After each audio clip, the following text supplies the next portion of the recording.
नमस्कार दोस्तों, मैं प्रदीप कुमार ओझा स्वागत करता हूं आप सभी का आपके अपने चैनल में।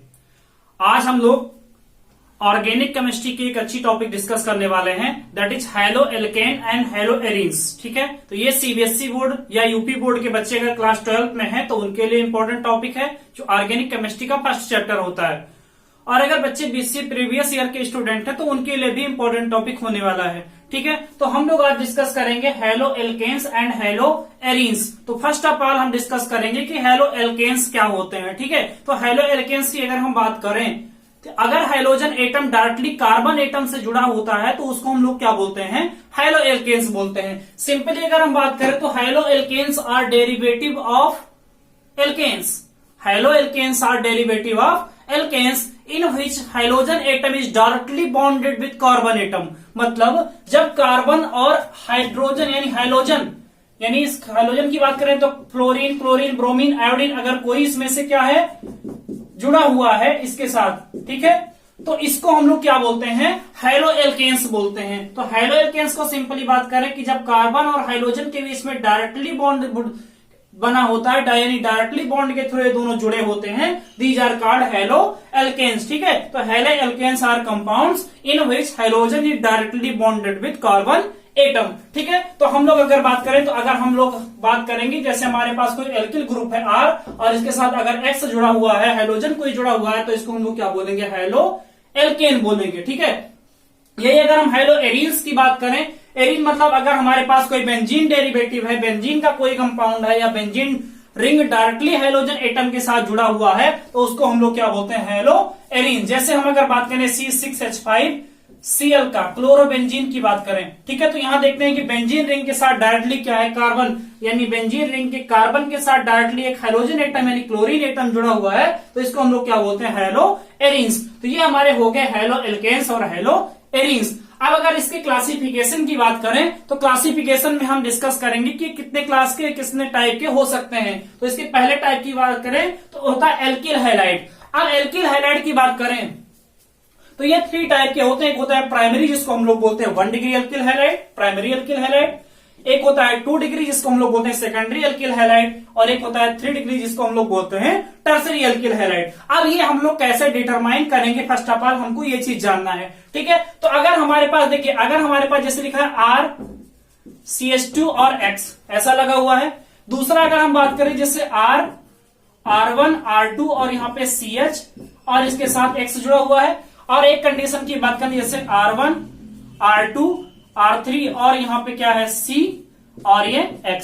तो हम देखो हमारा जो हाइड्रोजन एटम जिस कार्बन के साथ जुड़ा हुआ था वो हमारा कार्बन होता है, मतलब उसको हम लोग प्रेफर करेंगे। तो अगर हमारा कार्बन जो है, यानी हमारा कार्बन ये हो गया, यहाँ हमारा कार्बन ये और यहाँ एक हमारा कार्बन ये, अगर ये हमारा कार्बन किसी एक कार्बन एटम के साथ जुड़ा हुआ है, अगर हमारा कार्बन क्या है जो डायरेक्टली मतलब हैलाइड से जुड़ा हुआ, हाइड्रोजन से जुड़ा हुआ वो हमारा कार्बन अगर किसी एक कार्बन से जुड़ा हुआ है तो उसको हम लोग बोलते हैं प्राइमरी यानी 1 डिग्री एल्किल हैलाइड। यहां देखते हैं कि हमारा कार्बन 2 कार्बन एटम के साथ R1 और R2 यानी 2 कार्बन के साथ जुड़ा हुआ है, तो इसको हम लोग बोलते हैं सेकेंडरी एल्किल हैलाइड। और यहाँ हमारा जो कार्बन है वो कितने 1 2 3 कार्बन एटम के साथ जुड़ा हुआ है, तो इसको हम लोग बोलते हैं टर्सरी एल्किल हैलाइड यानी 3 डिग्री एल्किल हैलाइड। तो ये हमारा हो गया allylic halide on the basis of number of carbon attach to our carbon atom. हमारे कार्बन एटम के साथ कितने कार्बन एटम जुड़े हुए हैं, डायरेक्टली जुड़े हुए हैं, उसके बेसिस पे हम डिटरमाइन करते हैं कि ये प्राइमरी एल्किल हैलाइड होगा या सेकेंडरी एल्किल हैलाइड होगा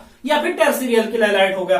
ठीक है, तो ये हमारी बात हो गई एल्किल हैलाइड की। दूसरी कंडीशन में अगर हम बात करें कि एल्किल हैलाइड के बाद में हम बात करते हैं एलाइलिक की, तो एलाइलिक हैलाइड जानने से पहले हमको एलाइलिक कार्बन जानना होता है। तो डायरेक्ट डबल बॉन्ड से डायरेक्टली जुड़े हुए कार्बन को, डबल बॉन्ड से डायरेक्टली जुड़े हुए कार्बन को क्या बोलते हैं, एलाइलिक कार्बन। तो ये हमारा कौन सा कार्बन हो गया, एलाइलिक कार्बन। ठीक है, मतलब carbon atom directly bonded through double bonded carbon. तो ये हमारा डबल बॉन्डेड कार्बन है। अगर हम इसको लिखना चाहें तो यहाँ क्या लिखोगे, CH2 CH और यहाँ पे CH3। तो ये हमारा डबल बॉन्डेड कार्बन हो गया। इससे जो हमारा कार्बन जुड़ा होता है उसको एलाइलिक कार्बन बोलते हैं। और इसी एलाइलिक कार्बन से अगर कोई हैलाइड जुड़ा हुआ है, मतलब यहां से एक हाइड्रोजन हम लोग रिप्लेस कर दें और यहाँ कोई हैलाइड ऐड कर दें, तो ये हमारा हो जाता है एलाइलिक हैलाइड। क्या हो जाता है, एलाइलिक हैलाइड। समझ में आया? ठीक है, अगर हम क्या बोलते हैं, देखिए एलाइलिक कार्बन सबसे पहले जानना है, तो डबल बॉन्ड से डायरेक्टली जुड़े हुए कार्बन को हम लोग क्या बोलते हैं, एलाइलिक कार्बन। ठीक है, तो एलाइलिक कार्बन हमारा ये होगा, ये वाला कार्बन, और इस कार्बन के साथ अगर कोई हैलोजन जुड़ा हुआ है तो उसको हम लोग क्या बोलेंगे, एलाइलिक हैलाइड। ठीक है, तो ये हमारा हो गया एलाइलिक हैलाइड। नेक्स्ट अगर हम बात करें बिनाइलिक, तो बिनाइलिक की अगर हम बिनाइलिक पोजीशन की बात करें, जो डबल बॉन्ड का कार्बन होता है वो बिनाइलिक पोजीशन होता है, और अगर डबल बॉन्ड से डायरेक्टली कोई हाइड्रोजन एटम जुड़ा हुआ है तो इसको हम लोग बोलते हैं बिनाइलिक हैलाइड। जैसे अगर हम बात करें यहाँ पे CH2 और डबल बॉन्ड CH2, ठीक है, ये डबल बॉन्ड से, और यहाँ एक हाइड्रोजन हम रिप्लेस कर दें किससे, बाई हाइड्रोजन से, तो ये हमारा हो जाएगा बिनाइलिक हैलाइड। बिनाइलिक हैलाइड यानी डबल बॉन्ड से डायरेक्टली अगर हाइड्रोजन एटम जुड़ रहा है, डबल बॉन्डेड कार्बन से डायरेक्टली अगर हाइड्रोजन एटम जुड़ रहा है तो इसको हम लोग बोलते हैं बिनाइलिक हैलाइड। ठीक है, और नेक्स्ट हम बात करते हैं बेंजाइलिक और बेंजील। दो हमारे पास और बचते हैं, एक होता है बेंजाइलिक, एक होता है बेंजील। तो बेंजाइलिक की बात करें तो रिंग से जुड़ा हुआ कार्बन, बेंजीन रिंग से जुड़ा हुआ कार्बन, यानी ये हो गया, जैसे हम अगर टॉलिन की बात करें तो बेंजीन रिंग से जुड़े हुए कार्बन से अगर कोई हल्की मतलब हाइड्रोजन एटम, मतलब यहां पे जैसे हमारे पास टॉलून हो गया, इसमें रिंग में ना जुड़ करके यहां इसके साथ जुड़ रहा है, जो सब्स्टिट्यूएंट लगा हुआ है इसके साथ जो पोजीशन पे एल्किल ग्रुप लगा हुआ है, उस एल्किल ग्रुप से अगर कोई हाइड्रोजन एटम जुड़ा हुआ है तो उसको हम लोग बोलते हैं क्या, बेंजाइलिक हैलाइड। ठीक है, और अगर बेंजील हैलाइड की बात करें तो बेंजील हैलाइड को सिंपली बोलेंगे कि अगर बेंजीन रिंग से directly, if hydrogen atom is directly bonded through benzene ring, if hydrogen atom is directly bonded through benzene ring, अगर बेंजीन रिंग से डायरेक्टली क्या हो जाए, कोई हाइड्रोजन जुड़ जाता है। देखो यहाँ पे दोनों डिफरेंस देखिए, यहाँ पे एक CH2 आ जाता है, CH2 यानी कार्बन के बाद उसके बाद हाइड्रोजन जुड़ता है, और यहाँ डायरेक्टली जो हमारा बेंजीन रिंग है उस रिंग से डायरेक्टली एक हाइड्रोजन एटम अचेत हो जाता है, तो ये जब किससे अटैच हो रहा है तो इसको हम लोग क्या बोलते हैं, बेंजील को हैलाइड, इसको क्या बोलते हैं, बेंजील हैलाइड। ठीक है, तो क्लासिफिकेशन में हमने इसके 5 टाइप पढ़ लिए। एक हो गया एल्किल हैलाइड, इसके बेस पे हमको कितना कौन कौन सा मिला, 1 डिग्री यानी प्राइमरी, सेकेंडरी और टर्शियरी एल्किल हैलाइड मिल गए। एलाइलिक पोजीशन, तो एलाइलिक हैलाइड में एलाइलिक कार्बन से जुड़ा हुआ हैलाइड अगर है तो उसको एलाइलिक हैलाइड बोलते हैं। नेक्स्ट था बिनाइलिक, अगर हमारे पास डबल बॉन्डेड कार्बन से डायरेक्टली हाइड्रोजन एटम जुड़ा हुआ तो उसको बिनाइलिक बोलते हैं। बेंजाइलिक में बेंजीन रिंग से जुड़ा हुआ कार्बन और उस कार्बन के साथ अगर कोई हाइड्रोजन एटम जुड़ा हुआ है तो उसको क्या बोलते हैं, बेंजाइलिक हैलाइड। और बेंजीन हैलाइड की बात करें तो अगर बेंजीन रिंग से डायरेक्टली कोई हाइड्रोजन एटम जुड़ा हुआ है, जैसे क्लोरोबेंजीन हो गया, ब्रोमोबेंजीन हो गया, तो इन सबको हम लोग क्या बोलते हैं, बेंजीन हैलाइड बोलते हैं। ठीक है, तो हमने यहाँ पे डिस्कस कर लिया हेलो एल्केन्स और हेलो एरिन्स, उसके साथ उसका क्लासिफिकेशन। अब क्लासिफिकेशन के बाद आ जाते हैं इसका हम नामनक्लेचर, कि इसका हम लोग नामनक्लेचर कैसे करते हैं। जिनको स्क्रीनशॉट लेना वो ले सकते हैं। ठीक है, तो अगर हम नामनक्लेचर की बात करें तो नामनक्लेचर के लिए आप लोगों ने प्रीवियस यानी 11th में पढ़ा होगा कि IUPAC नामनक्लेचर कैसे ऑर्गेनिक कंपाउंड का किया जाता है। ठीक है, तो सिंपली हम 1-2 का बता देते हैं, बाकी हम मानते हैं कि आप लोगों ने पढ़ा होगा। ठीक है, तो देखिए अगर हमारे पास जैसे मान लो लिखा हुआ है CH3, CH2 और यहाँ पे Cl। ठीक है, तो ये क्या है, हमारा एक एल्किल हैलाइड है। ठीक है, तो एल्किल हैलाइड है तो यहाँ पे हम देखिए जहां पे हमको हाइड्रोजन एटम पहले मिलेगा, प्रेफरेंस हम वहीं से शुरू करेंगे, यानी नंबरिंग हम वहीं से स्टार्ट करेंगे। तो 1 हो गया, 2 हो गया और 3 हो गया। तो यहाँ पे देखिए 1 2 3 और पहले पोजीशन पे क्या लगा हुआ है, क्लोरो, तो 1 क्लोरो। और कितने कार्बन की चेन मिली, 3 कार्बन की। 3 कार्बन के लिए रूट वर्ड प्रोप होता है, यानी 1 क्लोरो और ये क्या हो जाएगा, प्रोपेन। ठीक है, 1 क्लोरो प्रोपेन हो गया। ठीक है, अब अगर हम यही बात करें, यहीं पर अगर पोजीशन चेंज हो रही है, जैसे मान लें यहाँ पे कर दिया CH3, यहाँ पे कर दिया CH, यहाँ पे भी CH3 और यहाँ पे Cl। अब यहाँ से देखिए अगर हम किसी साइड से नंबरिंग स्टार्ट करेंगे, या इधर से या इधर से, तो इधर से कर दिया 1 2 3। अब यहाँ पे देखिए जो क्लोरीन है हमारा सेकंड पोजीशन पे लगा हुआ है, तो इसका IUPAC नाम करोगे तो हो जाएगा 2 क्लोरो और फिर 3 कार्बन की अगर हमें 3 मेंबर चेन मिल रही है तो उसके लिए प्रोपेन, तो 2 क्लोरो प्रोपेन। ठीक है, नेक्स्ट अगर हम बात करें, ऐसे हम लोग सब्स्टिट्यूएंट अगर इसके साथ और ज्यादा सब्स्टिट्यूएंट जुड़ जाते हैं, जैसे मान लो नेक्स्ट लिख देते हैं, जैसे यहाँ पे हो गया CH3 CH, CH2 और CH2 Cl, और यहाँ पे हमने एक जोड़ दिया CH3। ठीक है, तो यहाँ पे देखो अगर हम नंबरिंग शुरू करें तो यहाँ हाइड्रोजन एटम है, नंबरिंग यहीं से शुरू होगी। 1 हो गया, 2 हो गया, 3 हो गया और ये 4 हो गया। हम लोग देखते हैं कि 1 पे क्या लगा हुआ है, क्लोरो, तो 1 क्लोरो, और 3 पे क्या लगा हुआ है, मेथिल, 3 मेथिल, और 4 कार्बन के लिए रूट वर्ड ब्यूट, तो इसके लिए हो जाएगा ब्यूटेन। ठीक है, अब यहां देखना है इसको पहले किसको लिखा जाता है, तो यहां पे देखिए C पहले आता है, M बाद में आता है अल्फाबेट में, तो C पहले आता है, इसका मतलब पहले हम लोग क्लोरो लिखेंगे, M बाद में आता है, इसलिए हम लोग क्या लिखेंगे, मेथिल बाद में लिखेंगे। अगर यही मेथिल और एथिल लगा होता तो एथिल पहले आता है, यानी छोटी ई, जो ई आती, ई फॉर एलिफेंट, एलिफेंट जो ई पहले आता है और एम बाद में आता है, तो इसका मतलब पहले एथिल लिखते, उसके बाद हम लोग मेथिल लिखते। ठीक है, तो ये हमारा हो गया आईयूपीएसी नॉमेनक्लेचर, कि हम लोग आईयूपीएसी नॉमेनक्लेचर कैसे करते हैं। ठीक है, अब उसके साथ हम लोग हमको देखना है कि आईयूपीएसी नॉमेनक्लेचर के बाद क्या है, नेचर ऑफ सीएक्स बॉन्ड, जो कार्बन और हाइड्रोजन के बीच में बॉन्ड बन रहा है उसका नेचर कैसा होगा। ठीक है, तो उसके नेचर की अगर हम बात करें, ठीक है, तो हम लोग जानते हैं एक्स जो है एक हाइड्रोजन है, और हाइड्रोजन जो है हमारे पीरियोडिक टेबल में इलेक्ट्रोनिगेटिव यानी इलेक्ट्रोनिगेटिव एलिमेंट की कैटेगरी में आते हैं। ठीक है, तो अगर हम CX की बात करें, ठीक है, इसकी 3 बैलेंस इधर दिखा देते हैं। अगर हम CX की बात करें तो क्या होता है, जो हाइड्रोजन है, hydrogen electronegative in the periodic table. अगर हम पीरियोडिक टेबल की बात करें तो हाइड्रोजन जो है, चाहे हमारे पास फ्लोरीन हो या क्लोरीन हो या ब्रोमीन हो या आयोडीन हो, जो भी है वो क्या है, electronegative element in the periodic table. तो इलेक्ट्रोनिगेटिव एलिमेंट है तो इसका मतलब क्या करेगा, वो बॉन्ड पेयर ऑफ इलेक्ट्रॉन को अपनी तरफ विड्रॉ करेगा, अपनी तरफ खींचेगा। तो अपनी तरफ अगर ये खींचेगा तो बॉन्ड के इलेक्ट्रॉन थोड़ा सा इसकी तरफ शिफ्ट होंगे, तो इस पे आ जाएगा पार्शियल निगेटिव, और यहां कार्बन की तरफ से शिफ्ट हो रहा है, इसका मतलब इस पे पार्शियल पॉजिटिव। देखिए, अगर हम जनरल वे में बात करें तो अगर हम देखिए ये क्या है, कार्बन जो है अपना इलेक्ट्रॉन थोड़ा सा इसकी तरफ डोनेट कर रहा है, और हम लोग जानते हैं कि जो दान करता है, देने वाला होता है, उसको क्या बोलते हैं, दानी बोलते हैं। और वो क्या होता है, बहुत खुश होता है कि वो कुछ ना कुछ दान कर रहा है। ठीक है, तो दान कर रहा है, इसका मतलब उसके अंदर पॉजिटिव थॉट्स आ रहे हैं, पॉजिटिव थॉट आ रहा है, मतलब ये पॉजिटिव हो गया। और जो नेगेटिव है, जो किसी से पैसा लिया है, वो क्या होगा, हमेशा क्या होगा, सिर झुकाया रहेगा, सिर झुकाया रहेगा, हमेशा शर्मिंदा रहेगा। तो इसका मतलब क्या, कि उसके अंदर निगेटिविटी रहेगी है, यार देखो मैंने उसके साथ उसका पैसा ले लिया, अभी हमने दिया नहीं है, मेरे पास कंडीशन, मेरी कंडीशन, वो दुनिया भर की नेगेटिव थॉट्स सोचेगा। इसका मतलब वो क्या हो गया, नेगेटिव हो गया। तो अगर हम इसके नेचर की बात करें तो इन alkyl halide carbon possesses partial positive charge and halogen atom possesses partial negative charge due to electronegativity of the halogen atom. Hydrogen atom की जो इलेक्ट्रोनिगेटिविटी है वो ज्यादा है, जिसकी वजह से ये पार्शियल निगेटिव चार्ज बियर करता है, और कार्बन जो है हमारा पार्शियल पॉजिटिव चार्ज बियर करता है। ठीक है, तो ये चीज हो गया हमारा क्या, नेचर ऑफ बॉन्ड। तो नेचर ऑफ बॉन्ड हो गया। अब हमारा जो है इसमें टॉपिक है कि मेथड ऑफ प्रिपरेशन, हम लोग कैसे हेलो एल्केन्स और हेलो एरिन्स का प्रिपरेशन करते हैं, हम लोग इसको डिस्कस करते हैं। ठीक है, तो मेथड ऑफ प्रिपरेशन में हम लोग पहला देखेंगे फ्रॉम एल्केन। सबसे पहले हमने डिफिनेशन में बताया था, these are alkane derivative of hydrocarbon.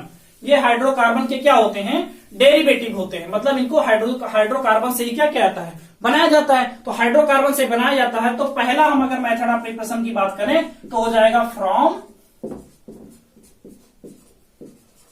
Alkene. अब एल्केन का एल्कोहल जानते हैं CnH2n+2, ये तो इसका जनरल फार्मूला होता है CnH2n+2, और यहां से एक हाइड्रोजन निकल जाएगा और उसके साथ क्या आ जाएगा, एक हाइड्रोजन आ जाएगा, यानी CnH2n+1 और इंटू X आ जाएगा इसके साथ। ठीक है, तो अब ये हमारा हो गया एल्किल हाइलाइट। जैसे अगर हम बात करें, हमारे पास अगर हो गया मेथेन, इसका हमने करवा दिया क्लोरीनेशन, तो क्या बनता है CH3Cl plus CH2Cl2 plus CHCl3 और प्लस CCl4। ये चीजें हमने डिस्कस की है कहा, आप लोग इसका डिस्कशन यानी हमने इसकी मैकेनिज्म जो है, कैसे ये 4 प्रोडक्ट बनते हैं, इनकी मैकेनिज्म हमने डिस्कस की है एल्केन पार्ट 2 में। ठीक है, तो आप लोग वो वीडियो देख लीजिएगा एल्केन पार्ट 2 का, उसमें केमिकल प्रॉपर्टी जो है, तो केमिकल प्रॉपर्टी में बताया गया है कि कैसे जो है इसकी मैकेनिज्म होती है और कैसे चारों प्रोडक्ट बनते हैं। सिंपली होता है क्या, ये चीज तो हम यहां बता ही देते हैं कि एल्केन जो है वो सनलाइट के प्रेजेंस में, ठीक है, सनलाइट के प्रेजेंस में या 400 डिग्री सेल्सियस टेम्परेचर पे, यानी टेम्परेचर क्या होगा, बहुत ज्यादा होगा, यानी 400 डिग्री सेल्सियस टेम्परेचर या सनलाइट के प्रेजेंस में फ्री रेडिकल मैकेनिज्म फॉलो करते हुए एल्किल हाइलाइट का फॉर्मेशन करते हैं। तो एल्किल हैलाइड जो क्या होते हैं, मतलब एल्केन रिएक्ट विद क्लोरीन और bromine in the presence of sunlight और 400 degree Celsius to form alkyl halide. To form alkyl halide मतलब सनलाइट के प्रेजेंस में या 400 डिग्री सेल्सियस टेम्परेचर के प्रेजेंस में क्या होता है कि जब किसी एल्केन का रिएक्शन हाइड्रोजन के साथ, क्लोरीन के साथ या ब्रोमीन के साथ करवाते हैं तो हमको एल्किल हैलाइड मिलता है। ठीक है, तो इसकी मैकेनिज्म क्या होगी, फ्री रेडिकल मैकेनिज्म को फॉलो करता है। और ये मैकेनिज्म आप लोग देख लीजिएगा एल्केन पार्ट 2 में। एल्केन पार्ट 2 में जो केमिकल प्रॉपर्टी है ऑफ एल्केन केमिकल, मान लो पूरा वीडियो आप नहीं देखना चाहते उसको देख चुके हैं, तो केमिकल प्रॉपर्टी जहां से शुरू होगा उसमें पहला ही टॉपिक होगा उसमें हैलोजिनेशन ऑफ एल्केन। तो ये देखिए हैलोजन से रिएक्शन ही तो हो रहा है एल्केन का, तो हैलोजिनेशन ऑफ एल्केन आप लोग देखिएगा और उसकी मैकेनिज्म वहां से सीख लीजिएगा। अगर फिर भी नहीं समझ में आ रहा है तो आप कमेंट करके हमसे पूछ सकते हैं, मैं उसकी मैकेनिज्म आपको बता दूंगा। ठीक है, दूसरा, अगर हम दूसरे मेथड की बात करें तो पहला मेथड हमने देख लिया कि एल्केन के हैलोजिनेशन से हमको क्या मिलता है, हैलो एल्केन मिलता है। दूसरा मेथड बात करें फ्रॉम एल्कोहल, फ्रॉम एल्कोहल। तो एल्कोहल से बात करें कि एल्कोहल से एल्किल हैलाइड का फॉर्मेशन कैसे होता है, तो हम पहले ये चीज बता दें, ये सबसे बेस्ट मेथड होता है to form alkyl halide very easily. ये बहुत ही आसानी से सबसे अच्छा मेथड होता है एल्किल हैलाइड के बनाने का। तो एल्किल हैलो यानी एल्कोहल से हम लोग एल्किल हैलाइड का फॉर्मेशन सबसे अच्छे तरीके से और सबसे आसानी के साथ कर सकते हैं। देखिए इसमें कई रिएक्शन भी होते हैं, लेकिन एक रिएक्शन जो है वो एल्कोहल से है, लेकिन वो सबसे ज्यादा सुटेबल होता है। यानी पेपर में अगर पूछा जाए most suitable method of preparation for haloalkanes, तो हम लोग क्या करेंगे, फ्रॉम एल्कोहल यानी एल्कोहल का रिएक्शन थायोनिल क्लोराइड SOCl2 के साथ करवाते हैं तो हमको देखिए क्या मिलता है, एल्किल हैलाइड यानी R और Cl मिल जाता है, प्लस में इसका H और इसका Cl एक निकल के HCl निकल जाता है, यहां से SO और इसका ऑक्सीजन मिलकर क्या मिल जाता है, सल्फर डाइऑक्साइड। अब ये सबसे अच्छा मेथड क्यों है, ये चीज हमको देखना है। यहां देखिए एल्किल हैलाइड तो बन ही गया,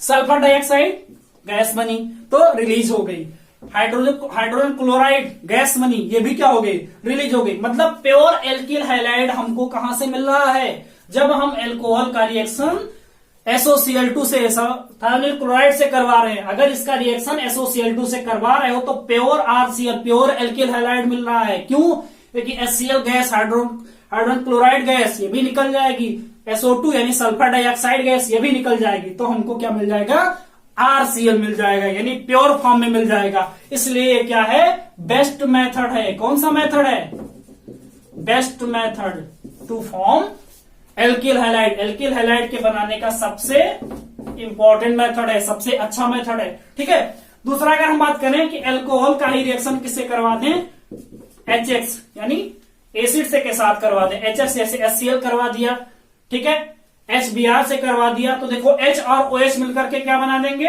H2O, तो H2O हमने निकाल दिया, और R और X के साथ एल्किल हैलाइड, तो RH यानी एल्किल हैलाइड का फॉर्मेशन हो गया। ठीक है, फिर अगर हम एल्कोहल का ही रिएक्शन किससे करवा दें, PCl5 से, फास्फोरस पेंटाक्लोराइड से, तो यहां भी क्या निकलने वाला है, RCl यानी हैलो एल्केन, और उसके बाद प्लस में क्या, POCl3 और प्लस में निकलने वाला है HCl। ठीक है, POCl3 और उसके साथ HCl निकल गया। ठीक है, नेक्स्ट अगर हम बात करें एल्कोहल का, अगर हम रिडक्शन करवा दें, एल्कोहल का क्या करवा दें, रिडक्शन किसके प्रेजेंस में, रेड फास्फोरस, रेड फास्फोरस के प्रेजेंस में अगर हम इसका रिडक्शन करवाते हैं, ठीक है, तो ये क्या होता है, हैलो एल्केन का फॉर्मेशन यहां से भी होता है। ठीक है, तो इसका मतलब क्या कि एल्कोहल के कई मेथड हैं जिससे हम लोग क्या कर सकते हैं, हैलो एल्केन का फॉर्मेशन कर सकते हैं। एक और मेथड है कि हम लोग एल्कोहल का रिएक्शन किससे करवा दें, NaBr से करवा दें, in the presence of H2SO4। तो R और Br मिलकर के क्या मिलाएंगे, RBr, ये हमारा हो गया हैलो एल्केन, NaHSO4 निकल जाएगा, तो NaHSO4 निकल जाएगा, प्लस में क्या बचा, यहां पे क्या बचा, OH बचा, और यहां पे क्या बचा, H बचा इसका, तो H और OH मिलकर के क्या बना देंगे, वाटर मॉलिक्यूल। तो वाटर मॉलिक्यूल रिमूव हो जाएगा, सोडियम बाइसल्फेट रिमूव हो जाएगा और यहां से एल्किल हैलाइड हमको मिल जाएगा, यानी ब्रोमाइड हमको मिल जाएगा। तो एल्कोहल से कई मेथड हैं जिससे हम लोग क्या कर सकते हैं, एल्किल हैलाइड का फॉर्मेशन कर सकते हैं। लेकिन सबसे सुटेबल मेथड जो है वो SOCl2 के साथ जब एल्कोहल का रिएक्शन करवाते हैं तो एल्किल हैलाइड का फॉर्मेशन होता है। और सबसे सुटेबल ये क्यों है, एक बार फिर से सुन लीजिए, क्योंकि इसमें हाइड्रोजन क्लोराइड गैस निकलती है, सल्फर डाइऑक्साइड गैस, तो ये दोनों गैसें क्या हो जाती हैं, रिलीज हो जाती हैं और हमको प्योर फॉर्म में क्या होता है, एल्किल हैलाइड मिल जाती है। यहाँ देखिए कोई ना कोई बाई प्रोडक्ट मिल रहा है, लेकिन इसमें क्या है कि प्योर फॉर्म में ये दोनों अब क्या हो जाएंगे, इवॉल्व हो जाएंगे, निकल जाएंगे। तो प्योर फॉर्म में हमको अगर एल्किल हैलाइड का फॉर्मेशन चाहिए तो उसके लिए हमको क्या करना है, SOCl2 के साथ रिएक्शन करवाना है। ठीक है, तो ये हमारे हो गए दो मेथड, पहला मेथड फ्रॉम एल्केन, दूसरा हो गया फ्रॉम एल्कोहल। और अगर हम थर्ड मेथड की बात करें, ठीक है, तो थर्ड मेथड हमारा हो जाएगा फ्रॉम एल्कीन। तो एल्कीन के साथ भी हम रिएक्शन करवाते हैं तो हमको क्या मिलता है, एल्किल हैलाइड मिल जाता है। ठीक है, तो भाई जो चैनल पे पहली बार विजिट कर रहे हो, चैनल को सब्सक्राइब करें और बेल आइकन दबाना बिल्कुल ना भूलें, जिससे अब जो भी वीडियो आपको आए वो तुरंत उसका नोटिफिकेशन आप तक पहुंच जाए। ठीक है, फ्रॉम एल्कीन। अब एल्कीन तो आप लोग जानते हैं कि कार्बन और कार्बन के बीच में अगर डबल बॉन्ड है, कार्बन कार्बन के बीच में डबल बॉन्ड है तो उसको क्या बोलते हैं, एल्कीन बोलते हैं। तो अगर हम एल्कीन की बात करें, जैसे मान लो हमने लिख दिया RCH डबल बॉन्ड CH2, ठीक है, और हमने ऐसा मान लो नहीं लिखा तो ऐसा भी कर सकते हैं, मान लो R कर दिया। दूसरा कंडीशन हमने RCH डबल बॉन्ड CH2, तो ये देखिए हमारा सिमेट्रिक है और ये अनसिमेट्रिक है, मतलब यहां बीच से अगर ब्रेक करोगे तो देखिए दोनों इक्वल चीजें बाहर निकल रही है, तो इसका मतलब ये सिमेट्रिक एल्कीन हो गया। और यहां से अगर ब्रेक करोगे तो यहाँ RCH और यहाँ पे CH2, इसका मतलब ये असिमेट्रिक है यानी अनसिमेट्रिक है। तो अगर सिमेट्रिक एल्कीन है तो इसका रिएक्शन हम किससे करवा दें, HBr के साथ, HCl के साथ, किसी के साथ कराओगे तो H यहां जोड़ दो, Br यहां जोड़ दो, या H यहां जोड़ दो, Br यहां जोड़ दो, कहीं भी क्या सिंपली एडिशन रिएक्शन होगा। इसका मतलब hydrogen acid react with alkene to form alkyl halide. तो क्या होगा, चाहे जहां जोड़ोगी, जैसे मान लो R हो गया, CH हो गया, हमने यहाँ पे H जोड़ दिया, फिर यहाँ CH तो यहाँ पे हमने क्या जोड़ दिया, Br जोड़ दिया, फिर यहाँ पे R, तो देखिए यहाँ पे सिंपली एल्किल हैलाइड का फॉर्मेशन हो गया। ठीक है, अगर यहाँ के बजाय इधर जोड़ोगे, Br यहाँ जोड़ोगे तब भी सेम प्रोडक्ट मिलेगा। देखिए देख भी लीजिए एक बार, RCH और यहाँ पे Br, फिर यहाँ पे CH और H, फिर यहाँ पे R, देखो सेम प्रोडक्ट मिल रहा है हमको। बस इसका मतलब क्या कि अगर सिमेट्रिक एल्कीन में HBr का एडिशन हो रहा है तो प्रोडक्ट पे कोई इफेक्ट नहीं पड़ता है, चाहे आप पहले कार्बन के साथ जोड़ो चाहे दूसरे कार्बन के साथ जोड़ो। ठीक है, लेकिन अगर यही अनसिमेट्रिक एल्कीन हो, in the case of unsymmetric alkene, तो अनसिमेट्रिक एल्कीन में क्या होगा कि कहां पे देखो यहां जुड़ेगा, अगर नंबरिंग कर दे 1 2 और 3, ठीक है, तो अगर पहले जुड़ेगा तो प्रोडक्ट दूसरा होगा और दूसरे पे जुड़ेगा तो प्रोडक्ट दूसरा होगा। जैसे मान लो R हो गया, CH हो गया, इसके साथ हमने क्या जोड़ दिया, Br, और इसके साथ जोड़ दिया हाइड्रोजन, तो हो गया CH3। दूसरा कंडीशन, हम इसके साथ R और इसके साथ क्या जोड़ दिया, हाइड्रोजन, और इसके साथ जोड़ दिया CH2 Br। अब यहाँ पे देखो, यहाँ पे प्रोडक्ट जो है वो चेंज हो रहे हैं, प्रोडक्ट चेंज हो रहे हैं। तो अगर प्रोडक्ट चेंज हो रहे हैं तो इसका मतलब क्या हुआ, हम लोग इसमें कैसे फाइंड आउट करेंगे कि हमारा कौन सा मेजर प्रोडक्ट है और कौन सा माइनर प्रोडक्ट। तो इसके लिए हमको मार्कोनी का रूल को देखना होगा। ठीक है, इसके लिए क्या है, मार्कोनी का रूल।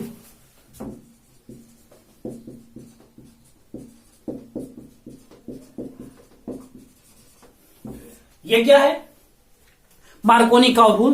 तो इसको समझो भाई, क्या in the addition of HBr का एडिशन अगर हो रहा है किसके साथ, एल्कीन के साथ। ठीक है, इसका मतलब अकॉर्डिंग टू मार्कोनी का rule, the addition of hydrogen acid in asymmetric alkanes takes place in such a way that the hydrogen atom of halogen acid adds to that carbon which have more number of hydrogen atom।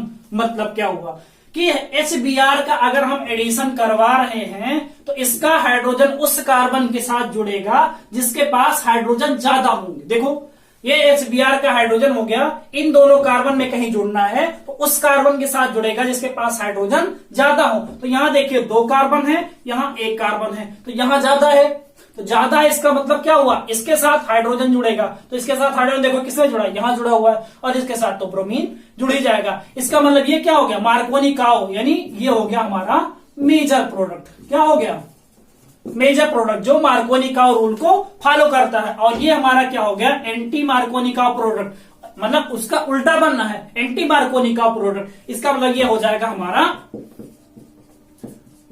Minor product. ठीक है, तो Markovnikov का rule एक बार आप फिर से सुन लीजिए।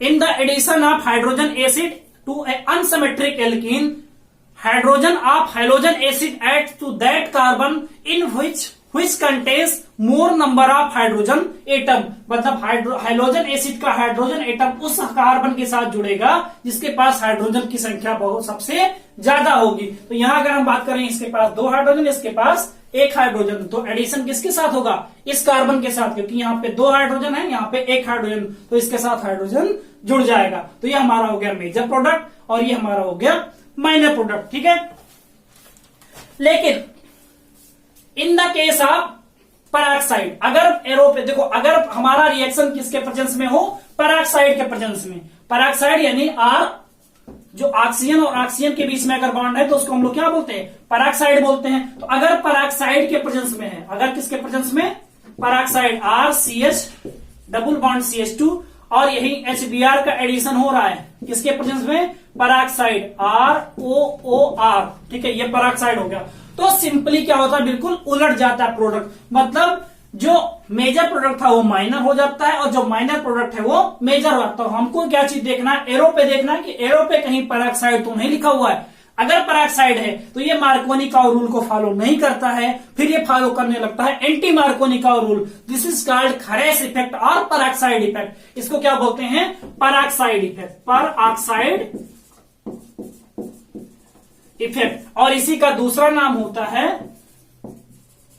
खरास इफेक्ट। ठीक है, खरास इफेक्ट मतलब कि जो मार्कोनी का रूल को फॉलो ना करे और ये किसको फॉलो करने लगता है, एंटी मार्कोनी का रूल। यानी H अब यहां नहीं जुड़ करके कहां जुड़ेगा, यहां जुड़ जाएगा। तो हमारा क्या हो जाएगा, RCH2 और ये CH2 और Br, और ये हमारा क्या हो जाएगा, मेजर प्रोडक्ट। यहाँ ये क्या था, माइनर प्रोडक्ट था, और ये जो दूसरा मेजर प्रोडक्ट बनना था ये यहाँ पे क्या बन जाएगा, माइनर प्रोडक्ट बन जाएगा। यानी RCH और इसके साथ जुड़ जाएगा Br और ये CH3, तो ये हमारा हो जाएगा माइनर प्रोडक्ट। ये कब, जब ये एरो यानी ये जो रिएक्शन हमारी है, एडिशन जो हो रहा है, ये जब पेरोक्साइड के प्रेजेंस में होगा तो ये मार्कोनी का रूल को फॉलो ना करके एंटी मार्कोनी का रूल को फॉलो करेगा। This is called peroxide effect और खरास इफेक्ट। इसको पेरोक्साइड इफेक्ट बोलते हैं या इसको दूसरे नाम से जानते हैं किसको, कि इसको हम लोग खरास इफेक्ट भी बोलते हैं। ठीक है, तो ये हमारा हो गया फ्रॉम एल्कीन। नेक्स्ट अगर हम बात करें एल्कीन में ही अगर यहाँ पे HBr का एडिशन हो रहा था, यही एल्कीन में HBr का एडिशन ना होकर के सिंपली अगर हम ब्रोमीन का एडिशन करा दें, किसका एडिशन करा दें, ब्रोमीन का, यानी एडिशन ऑफ हैलोजन। फोर्थ हमारा है एडिशन ऑफ हैलोजन। जैसे हमारे पास है CH2 डबल बॉन्ड CH2, ये हमारे पास एल्कीन हो गया और इसका रिएक्शन किसके साथ, Br2 के साथ करवा दिया। तो Br, अगर देखो HBr था तब तो रूल हमको कुछ देखना था कि H कहां जुड़ेगा, Br कहां। यहाँ दोनों Br है तो चाहे जिसके साथ जो मन करे वो जोड़ दो। तो यानी CH2 और यहाँ CH2, तो एक Br इसके साथ जुड़ गया और एक Br इसके साथ जुड़ गया। तो ये डाई ब्रोमो यानी डाई हेलो डेरिवेटिव बन रहा है, लेकिन ये भी क्या है, एक हेलो एल्केन ही फॉर्मेशन हो रहा है। ठीक है, तो हेलो एल्केन का फॉर्मेशन हम by addition of halogen atom to alkene या एल्काइन, किसी के साथ, मतलब जिसके पास डबल बॉन्ड है उसके साथ हम लोग क्या कर सकते हैं, किसी हेलोजन एटम का एडिशन करवा सकते हैं और वो हमको क्या देगा, एक हेलो एल्केन का फॉर्मेशन देखने को मिलेगा। ठीक है, तो ये हो गई हमारी फोर्थ मेथड। ये अगर हम फिफ्थ मेथड की बात करें तो ये हो गया हैलोजन एक्सचेंज। मतलब एक हाइड्रोजन एल्किल हैलाइड बना हुआ है, दूसरा एल्किल हैलाइड हमको बनाना है, तो इसका मतलब क्या करें, हाइड्रोजन अगर हम चेंज कर दें, जैसे मान लो क्लोरीन लगा हुआ है और हमको आयोडीन चाहिए, तो NaI के साथ रिएक्शन करवा दें तो ये होता है। ठीक है, तो इसमें हम थोड़ा सा लैंग्वेज लिख दे रहे हैं, यानी आप लोग लिख लीजिए कि alkyl halide are mainly prepared by reaction of alkyl chloride और ब्रोमाइड इन ड्राई एसीटोन, मतलब एसीटोन मीडियम में, यानी ड्राई एसीटोन मीडियम में। This reaction is called Finkelstein reaction. इसको क्या बोलते हैं,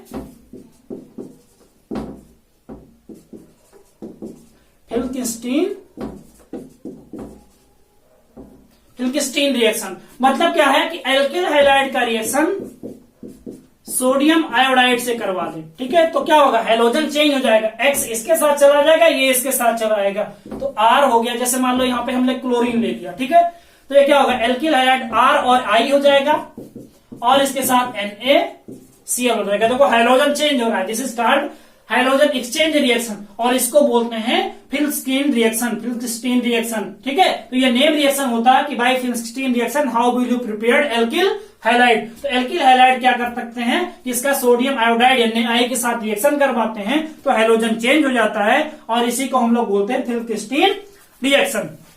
ठीक है, तो यहां तक हम लोगों ने पढ़ा कि जितने हाइलो एल्केन्स थे इनका मेथड ऑफ प्रिपरेशन हमने पढ़ लिया। अब हमारे पास बचते हैं हाइलो एरीन्स। ठीक है, तो नेक्स्ट हम लोग पढ़ेंगे कि हाइलो एरीन्स का हम लोग फॉर्मेशन कैसे करते हैं। ठीक है, तो हाइलो एरीन्स का फॉर्मेशन करने के लिए सिंपल मेथड है कि by electrophilic substitution reaction, by electrophilic substitution reaction. मतलब बेंजीन का रिएक्शन हम क्लोरीन के साथ करवा दें in the presence of anhydrous AlCl3।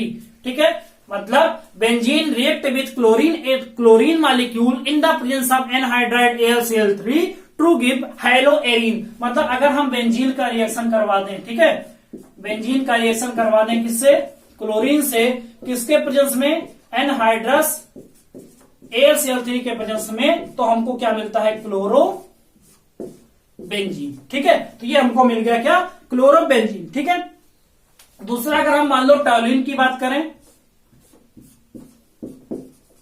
और इसका रिएक्शन भी करवा दिया क्लोरीन से, किसके प्रेजेंस में, एनहाइड्रस AlCl3, तो हम लोग जानते हैं कि जो ये हमारा CH3 है ये क्या होता है, आर्थो पैराडाइटिक ग्रुप होता है। मतलब आने वाले हाइड्रोजन एटम को आर्थो पोजीशन पे और पैरा पोजीशन पे लेके जाएगा। ठीक है, तो हमको आर्थो क्लोरो टॉल्यूइन मिल जाएगा और पैरा क्लोरोटॉल्यूइन, तो दो प्रोडक्ट हमको मिल जाएंगे, एक हमको आर्थो मिल जाएगा और एक हमको क्या मिल जाएगा, पैरा। देखिए आर्थो पैरा अगर नहीं पता तो एक बार देख लीजिए कि ये हमारा मेन कार्बन हो गया। ठीक है, इसके बिल्कुल बगल वाला हमारा आर्थो, तो इधर एक आर्थो तो इधर भी एक आर्थो, इसके बाद वाला पैरा होता है तो ये पैरा और एक मेटा हो गया। ठीक है, सिंपली उसके साथ कोई ग्रुप लगता है तो वही ग्रुप डिटरमाइन करेगा कि कौन सा आर्थो है, कौन सा मेटा है, कौन सा पैरा है। उसके बाद क्या है, सॉरी, आर्थो मेटा। ठीक है, ये क्या होता है, मेटा, और ये पैरा। ठीक है, तो दो आर्थो पोजीशन, दो मेटा पोजीशन और एक पैरा पोजीशन होता है। ठीक है, तो अब देखिए यहाँ पे आर्थो प्रोडक्ट, तो हमको एक बार ये हमने क्या बताया कि जो CH3 ग्रुप होता है ये आर्थो पैरा डायरेक्टिंग ग्रुप होता है। तो यहाँ पे देखिए एक बार आर्थो पोजीशन पे लग गया, एक बार पैरा पोजीशन पे लग गया, तो आर्थो क्लोरोटॉल्यूइन मिल गया और पैरा क्लोरोटॉल्यूइन मिल गया। ठीक है, तो इस तरीके से क्या कर सकते हैं हम लोग, हाइलो एरीन्स का भी फॉर्मेशन कर सकते हैं बाय इलेक्ट्रोफिलिक सब्स्टिट्यूशन रिएक्शन। ठीक है, नेक्स्ट बात करते हैं अगर हम, तो नेक्स्ट हमारी एक नेम रिएक्शन होती है, this is called Sandmeyer reaction. कौन सी रिएक्शन, सैंडमेयर्स रिएक्शन।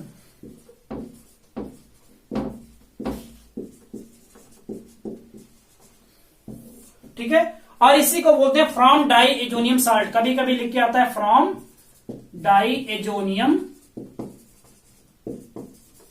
अब वो लिख के आएगा फ्रॉम डाइजोनियम साल्ट, या डायरेक्ट उसने लिख दिया सैंडमेयर्स रिएक्शन। तो how will you prepare haloarenes from by Sandmeyer reaction, और how will you prepare haloarenes from diazonium salt. ठीक है, तो इसके लिए क्या है कि अगर हम एनिलीन का रिएक्शन करवाते हैं, किसके साथ, एनिलीन का रिएक्शन करवाते हैं NaNH2 के साथ,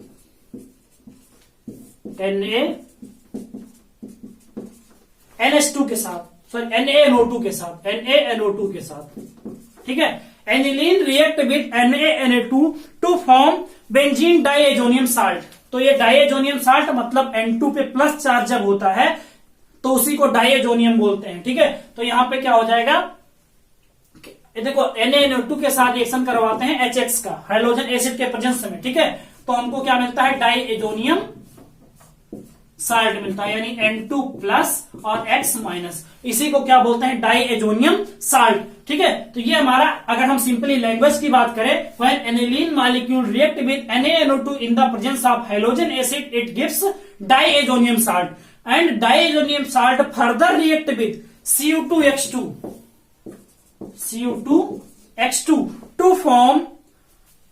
टू फॉर्म हेलोएरीन। मतलब यहां से क्या होता है कि हेलोएरीन का फॉर्मेशन होता है। क्या होता है, यहां से N2 जो है N2 के फॉर्म में निकल जाता है नाइट्रोजन गैस में और X इसके साथ जुड़ जाता है, तो हमको क्या मिल जाता है, हेलोएरीन, ठीक है। तो यहां पे क्या लग गया, X और इसके साथ N2 गैस जो थी वो इवॉल्व हो गई, ठीक है। तो अगर लैंग्वेज में क्या होगा, aniline react with NaNO2 in the presence of hydrogen acid to give diazonium salt which further react with CO2H2 to give haloarene. This is called Sandmeyer reaction. ये होती है हमारी सैंडमेयर रिएक्शन और इससे हम लोग क्या कर सकते हैं, हेलोएरीन्स का फॉर्मेशन कर सकते हैं, ठीक है। तो आज हम लोगों ने डिस्कस की ये हेलोएल्केन्स होते, हेलोएल्केन्स और हेलोएरीन्स होते क्या है, उसके बाद उसकी क्लासिफिकेशन को देखा, नॉमेनक्लेचर को देखा, ठीक है। और इसके साथ साथ उसके हमने मेथड ऑफ प्रिपरेशन को देख लिया, साथ ही क्या देखा उसमें, nature of CX bond discuss कर लिया, ठीक है। तो ये हमारी आज की लेक्चर यही खत्म होती है। अब आपके पास मुझे लगता है कि नोट्स भी हो गई होगी,